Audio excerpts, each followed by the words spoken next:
നമസ്കാരം.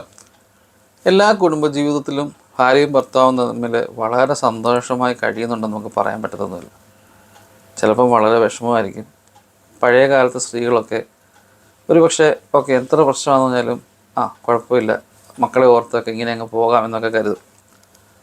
ആ ഒരു സമയത്തൊക്കെ ആയിരിക്കാം ഈ ഫേസ്ബുക്ക് പോലുള്ള സോഷ്യൽ മീഡിയ ഒക്കെ ആക്റ്റീവ് ആവുന്നതും ഇതെങ്ങനെ ഉപയോഗിക്കേണ്ടതെന്ന് പോലും അറിയാതെ പല ആൾക്കാരും അക്കൗണ്ട് എടുത്ത് കണ്ടവരൊക്കെ ആഡ് ചെയ്ത് ചാറ്റ് ചെയ്യുകയും പഴയ സുഹൃത്തുക്കളൊക്കെ തപ്പിപ്പോവുകയൊക്കെ ചെയ്യുന്ന സംഭവങ്ങളുണ്ട്.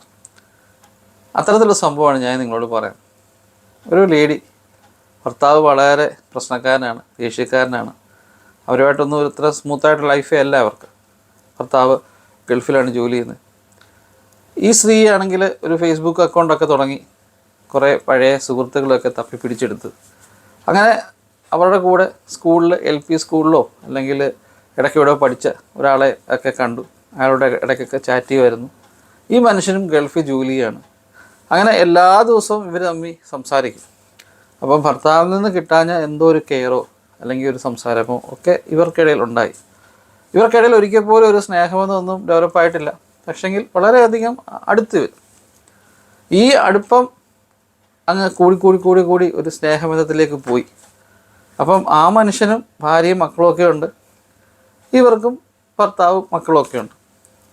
അങ്ങനെ മുന്നോട്ട് പോയി കുറച്ചാൾ കഴിഞ്ഞപ്പം ഈ സ്ത്രീക്ക് കുറച്ച് സാമ്പത്തിക ബുദ്ധിമുട്ടൊക്കെ വന്നപ്പോൾ ആ മനുഷ്യൻ പറഞ്ഞു, ഞാൻ വിഷമിക്കേണ്ട, ഞാൻ നിന്നെ സഹായിക്കാം എന്ന് പറഞ്ഞ് ഇവർക്ക് വേറെ ഒരു ഓപ്ഷൻ ഇല്ലാത്ത കാരണം ആ മനുഷ്യൻ്റെ നിന്ന് സാമ്പത്തികമായിട്ട് ഇവർ കുറേ പൈസയൊക്കെ കൈപ്പറ്റി.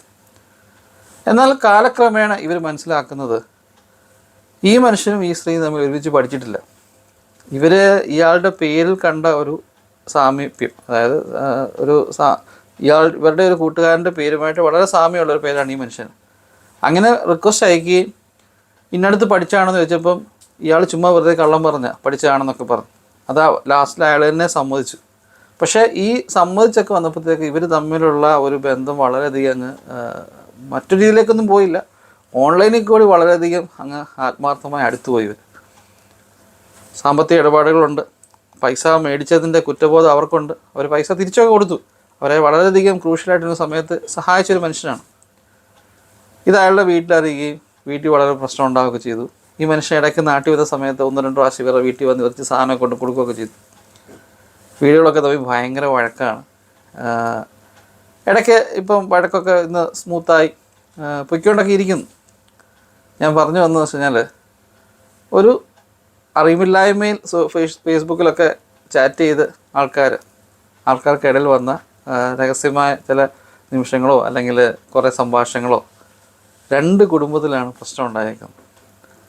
പ്രവാസിയായിട്ടിരിക്കുന്ന സമയത്തൊക്കെ ചിലപ്പോൾ നമ്മളും ഫ്രീ ആയിട്ടൊക്കെ ജോലി കഴിഞ്ഞിരിക്കുമ്പം ഏതെങ്കിലും ഒരു പെണ്ണൊരു ഹായ് അടിക്കുകയോ അല്ലെങ്കിൽ ഒരു അബദ്ധത്തിൽ മെസ്സേജ് വരികയോ ചെയ്ത് കഴിഞ്ഞാൽ അവരോടുള്ള കാര്യം പറഞ്ഞു വിടാതെ അവരെ എങ്ങനെയും സംസാരിപ്പിച്ച് ഇച്ചിരി പൈസയൊക്കെ കൊടുത്ത് വശതാക്കാൻ ശ്രമിക്കുമ്പോൾ ചിലപ്പം നമ്മുടെ കുടുംബവും ചിലപ്പോൾ നഷ്ടപ്പെടും, അവരുടെ കുടുംബവും ചിലപ്പോൾ നഷ്ടപ്പെടുന്നിരിക്കും.